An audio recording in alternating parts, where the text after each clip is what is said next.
આજે શેર માર્કેટમાં મોટો ધડાકો થયો છે।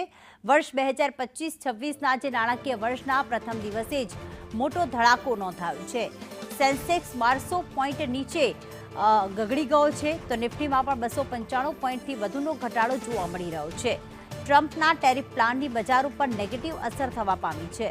ટ્રમ્પે જે ટેરિફ પ્લાન કર્યું હતું તે એપ્રિલ મહિનાથી લાગુ થવાનું છે, જેના કારણે અત્યારે નેગેટિવ ઇમ્પેક્ટ અત્યારે જોવા મળી રહી છે।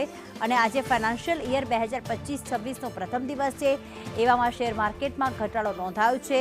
સેન્સેક્સમાં 1200 પોઈન્ટનો, નિફ્ટીમાં 295 પોઈન્ટનો ઘટાડો નોંધાયો છે।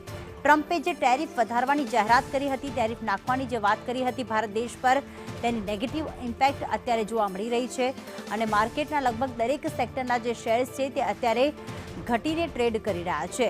વર્ષ 2025-26નો આ પ્રથમ દિવસ અને હાલમાં માર્કેટમાં ઘટાડો જોવા મળી રહ્યો છે।